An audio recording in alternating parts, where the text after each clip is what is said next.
तो आज का हेडिंग है किसी वृत्ताकार लूप के केंद्र पर चुंबकीय क्षेत्र की गणना करना। माना एक वृत्ताकार लूप जिसकी त्रिज्या a है, ठीक है, और इस वृत्ताकार केंद्र पर उत्पन्न चुंबकीय क्षेत्र की गणना करने के लिए इस लूप को छोटे छोटे भाग में विभाजित कर देते हैं। ये रहा, छोटे छोटे भागों में विभाजित किए हैं, राइट, जिनकी लंबाइयां क्रमशः delta L1, delta L2, delta L3, delta L4 dot dot होती है। जैसे ही वृत्ताकार लूप में धारा I को प्रवाहित किया जाता है तो प्रत्येक खंड के द्वारा केंद्र पर चुंबकीय क्षेत्र delta B1, delta B2, delta B3 कहलाता है। अतः पहले खंड के लिए उत्पन्न चुंबकीय क्षेत्र डेल्टा B1 हो तो बायो-सवार्ट के नियमानुसार किसी वृत्ताकार लूप के केंद्र पर किसी छोटे भाग के द्वारा चुंबकीय क्षेत्र delta B equal to μ0 by 4 pi into I into delta L sine theta by a का स्क्वायर,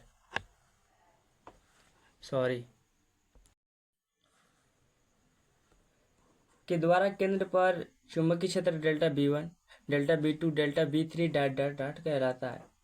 अतः पहले खंड के लिए उत्पन्न चुंबकीय क्षेत्र डेल्टा B1 हो तो बायो-सवार्ट के नियमानुसार किसी वृत्ताकार लूप के केंद्र पर किसी छोटे भाग के द्वारा चुंबकीय क्षेत्र delta B equal to μ0 by 4 pi into आपका है, देखिए, delta B equal to μ0 by 4 pi into I into delta L sine theta by a का स्क्वायर, ठीक है। चूंकि त्रिज्या a प्रत्येक खंड पर लंबवत है, इसलिए साइन 90 डिग्री इक्वल टू कितना होगा, 1 होगा। तो delta B1 equal to μ0 by 4 pi into I delta L1 by a का स्क्वायर, ये आपका समीकरण नंबर 1 हुआ। Delta B2 equal to μ0 by 4 pi into I delta L2 by a का स्क्वायर, ये समीकरण नंबर आपका दूसरा हुआ। Delta B3 equal to μ0 by 4 pi into I into delta L3 by a का स्क्वायर, ये समीकरण नंबर आपका तीसरा हुआ। इसी प्रकार सभी खंडों के द्वारा वृत्ताकार लूप के केंद्र पर चुंबकीय क्षेत्र B equal to delta B1 plus delta B2 plus delta B3 plus dot dot dot इतना होगा, राइट। तो B equal to μ0 by 4 pi I अपन में a का स्क्वायर ब्रैकेट में delta L1 plus delta L2 plus delta L3 plus dot dot dot, चूँकि delta L1 plus delta L2 plus delta L3 plus dot dot dot equal to कितना होगा, L होगा। L वृत्ताकार loop की परिधि है, इसलिए L इक्वल टू कितना होगा आपका 2 पाई a, ठीक है। तो B equal to μ0 by 4 pi into a by a का स्क्वायर इंटू 2 पाई a। तो ये 2 से 2 कैंसिल हो जाएगा, यानी 2 जब 4 होगा तो 2 से 2 कैंसिल हो जाएगा, मतलब 4 कैंसिल हो जाएगा तो 2 बार में कैंसिल होगा, और पाई से पाई कैंसिल हो जाएगा और a से a कैंसिल हो जाएगा। इसलिए B इक्वल टू इतना होगा μ0 by 2 into I by a, और इसकी मात्रा कितना होगा, टेस्ला होगा। नेक्स्ट करेंगे एक सीधे लंबे तार के द्वारा उत्पन्न चुंबकीय क्षेत्र की गणना। एक समान सीधे तार के लिए चुंबकीय क्षेत्र धारा I के समानुपाती होता है तथा दूरी R के व्युत्क्रमानुपाती होती है। ये रहा आपका सीधे लंबे तार।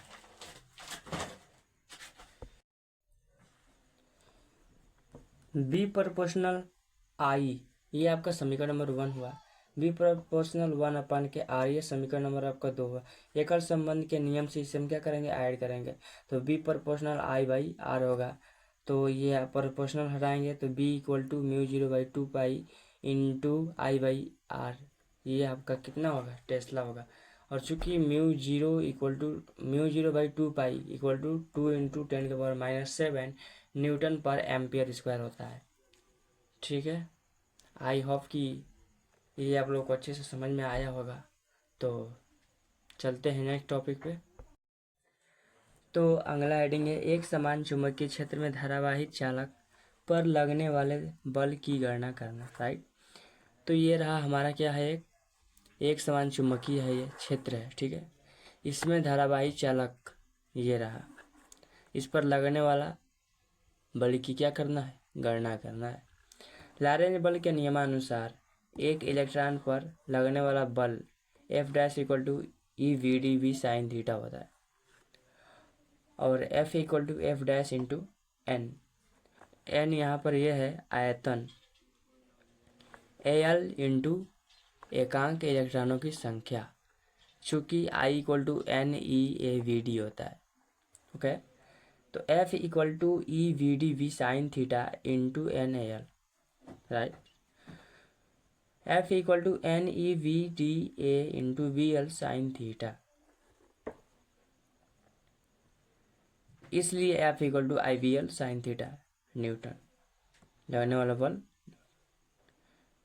ठीक है, ये हम आप लोग को पहले ही पीछे पढ़ा चुके हैं कि I इक्वल टू NeVD होता है। राइट, और लॉरेंज बल आप जानते ही हैं, F equal to UV sine theta, तो F equal to IVL sine theta Newton.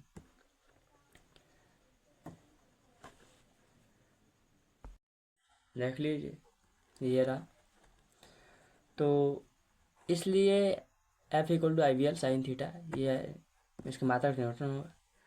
तो क्या कहेंगे, एक समान चुंबकीय क्षेत्र में धारावाही चालक पर लगने वाला बल F equal to IVL sine theta.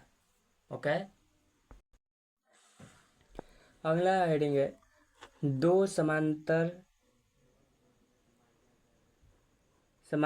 तारों के बीच लगने वाले बल की गणना करना। ये रहा तार, पहला x है, दूसरा क्या है y है, जिनके बीच की दूरी क्या है r है। इसमें धारा प्रवाहित की जा रही है I1, दूसरे में धारा प्रवाहित की जा रही है क्या I2, और इनकी लंबाई जो है L है। पहले तार के लिए चुंबकीय क्षेत्र B equal to μ0/2 into I1/r। ये आपका कितना हुआ, समीकरण नंबर 1 हुआ। राइट, इसलिए F इक्वल टू चूंकि थीटा इक्वल टू कितना होता है 90 डिग्री, तो F equal to I2/BL sine theta, इसलिए F इक्वल टू I2/BL,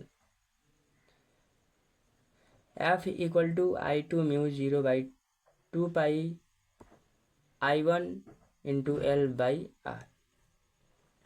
यह रहा समीकरण 1 से यहाँ पे किया गया है। ठीक है, तो यहाँ पे B का मान पुटअप किया गया है। राइट, आप आई होप कि आप लोग समझ चुके होंगे। यहाँ पे B का मान पुटअप किया गया है, तो F equal to μ0/2 I1 I2/r into L, F equal to F/L equal to μ0/2 into I1 I2/r newton per metre, या फिर इसका मात्रक न्यूटन में हो सकता है। राइट, ये ओके, ये इसका इक्वल टू ये भी हो सकता है, F इक्वल टू ये भी हो सकता है, और F/L इक्वल टू ये। ओके, ये रहा नोट नंबर 1, जब धारावाही चालक चुंबकीय क्षेत्र के लंबवत हो। अच्छे से ध्यान से पढ़िएगा, बहुत इंपॉर्टेंट है ये। जब धारावाही चालक चुंबकीय क्षेत्र के लंबवत हो तब थीटा इक्वल टू 90 डिग्री लेंगे, और दूसरा है जब धारावाही चालक चुंबकीय क्षेत्र के समानांतर हो तो थीटा इक्वल टू 0 डिग्री लेंगे। ये दोनों बहुत इंपॉर्टेंट है। यह है जब धारावाही चालक का तल, समझ रहे हैं, जब धारावाही चालक का तल चुंबकीय क्षेत्र के लंबवत हो तब थीटा इक्वल टू क्या होगा, 0 डिग्री होगा। इसमें बता रहा था कि धारावाही चालक चुंबकीय क्षेत्र क्या हो, लंबवत हो, धारावाही चालक, और इसमें धारावाही चालक का तल जो है बता रहा है। इसलिए थीटा इक्वल टू क्या होगा 0 डिग्री। जब धारावाही चालक का तल चुंबकीय क्षेत्र के समानांतर हो तो थीटा इक्वल टू कितना होगा 90 डिग्री। ठीक है। एम्पियर का परिपथीय नियम। इस नियम के अनुसार किसी एक समान चुंबकीय क्षेत्र का रेखा समाकलन का मान निर्वात में चुंबकशीलता तथा उस बंद पाश में से गुजरने वाले धाराओं के बीजगणितीय योग के गुणनफल के बराबर होता है। देखिए, इस नियम के अनुसार किसी एक समान चुंबकीय क्षेत्र का रेखा समाकलन, ठीक है, ये रहा रेखा समाकलन का मान निर्वात में चुंबकशीलता तथा उस बंद पाश में से गुजरने वाले धाराओं के बीजगणितीय योग के गुणनफल के क्या होगा बराबर होता है। देख रहे हैं ये सब। नेक्स्ट हेडिंग है चुंबकीय क्षेत्र का रेखा समाकलन। चुंबकीय क्षेत्र का रेखा समाकलन किसी एक समान चुंबकीय क्षेत्र में चुंबकीय क्षेत्र का वेक्टर, किसी एक समान चुंबकीय क्षेत्र में चुंबकीय क्षेत्र का वेक्टर तथा उस चुंबकीय क्षेत्र में उपस्थित चालक के अल्पांश के लंबाई के वेक्टर के अदिश गुणन होता है। रेखा समाकलन integration B vector into dl vector. रेखा समाकलन equal to integration B dl cos theta.